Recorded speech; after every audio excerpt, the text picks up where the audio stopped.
What's up, y'all? This is Nax. I'm back with another video, and today I want to talk about something a little different. And I think this is something that doesn't really come up that often, but I think this is worth discussing. With the new release of the Alliance Insight cards revealed, there are some mixed results. I, for one, am more interested in the Eldritch support, and I can say, in comparison to the Magistus support for Invoked and just Magistus in general, I'm actually really okay and happy with the cards that we did get. Fascinating trend that's been kind of occurring with card design of late. And it wasn't actually until Trinity discussed this about Yugioh, and I agree. Deck identity matters a lot in this game. Your deck is trying to do what its goal is. It's just, it's something that doesn't need to be, it's something that you don't really think about. Recently, I made a video on the Zeus Turbo Zodiac. Just your typical old Zeus combo. There isn't much more to it than that, but when I was playing it, and maybe this is just because I've played so much 2017, but Zodiac doesn't have an identity anymore. Even if all the cards came off the list, that deck just not doing anything. The deck doesn't have a coherent strategy. It hasn't had one for a very long time. Yugioh was the same. Yugioh was it was the definition of a mid-range deck. A pure mid-range deck that didn't have crazy combo lines. It was a much more slow, kind of almost control heavy until you could facilitate your OTK. And Nightmare Throne and Gruesome were really great additions. Phantom was also really great, but once the Fiendsmith stuff came out, that deck lost all its identity. And it became no longer fun. Kind of like, while I do enjoy the Zeus Turbo shenanigans, it's just not what that deck is. Raziel, to some degree, has that too. Fiendsmith just completely overtakes it. So, what does this mean? Well, I'm looking at the Eldritch cards that were announced. I'm actually a huge Eldritch fan. Anyone who has seen any of my videos knows I made one a few years back about Eldritch. I love both the playstyle, the aesthetic, and what it does. So I remember reading these, and I know a lot of people at first were discouraged by the almost lacklusterness of this support, and they're like, well, this isn't going to push it to do anything. This isn't going to break it. No, you're absolutely right. These cards are not going to be enough for Eldritch. Bystials quite literally prevent decks like Eldritch from ever being relevant again. It's true. The Bystial cards are just not good for the game. But that's a whole other discussion. But the question was the support bad? I don't think it was. And in fact, I'd actually go as far as to say, this is fine support. And I actually really like how not all support is just the same thing.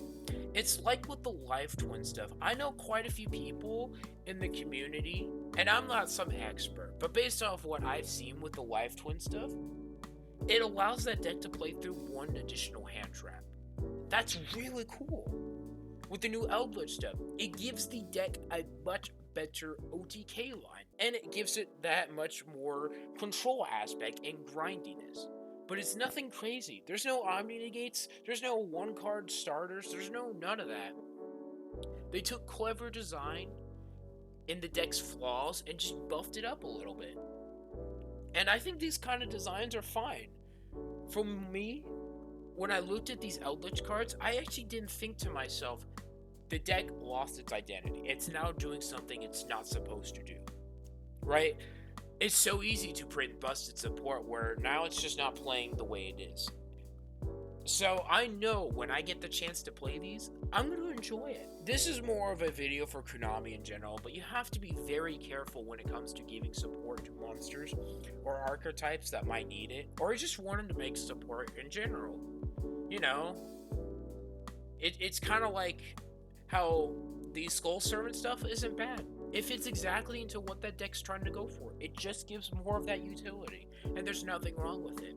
It's not going to break that deck. It's not going to make it meta. It's not even going to make it rogue. But not everything has to be the most broken thing. When you don't have to print the most broken thing, because guess what? We're in an era now where everything has to be a popular, everything has to be a circular, everything has to just plus 12. We can't have true neg ones in the game. But this is fine.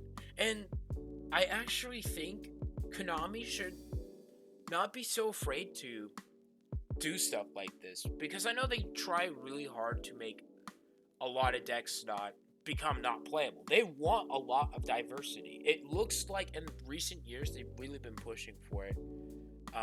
Even as bad as the Clear World cards are, and that is honestly my favorite archetype ever printed aesthetically. Yeah, the deck's not good. It has no extension, and they have cards that conflict. However, the nice effect of Clear Wall being able to just apply all the effects of Clear Wall is such a cool effect. And they just took such a cool idea and went with it. The Arcana cards, for as, like I said earlier, for as limited as that deck can do, even with Supreme Darkness, they're nice cards. They actually really do work with what the deck's trying to go for, which is to turn skip your opponent quite literally and then go for the game. And it has a few very niche options in terms of skill expression. But I guess the point of this is that if you've ever felt like a deck that you loved, that you played, just changed all of a sudden, it's because that deck identity matters. And like I said, this video is more for Konami, but for anyone else who might be interested on this matter, I think it's very integral, right? Like I said, I'm playing Zeus Turbo, Zodiac, but then I play 2017 Zodiac, and they're nothing alike. And I enjoy 2017 more because not only do all the Zodiac cards fit a purpose, there is a game plan, and the deck has an identity. And that's actually a scary thing, because if Zodiac ever got support, I'm afraid of the direction they might go with it. They have to be careful. But even in general with other decks, Yugioh has to be the harshest one. And Trinity was right. Yugioh just doesn't have its identity anymore. Sure, it's the mascot of Fiendling, and yeah, it's a fun deck, but it's not Yugioh. And that's what hurts.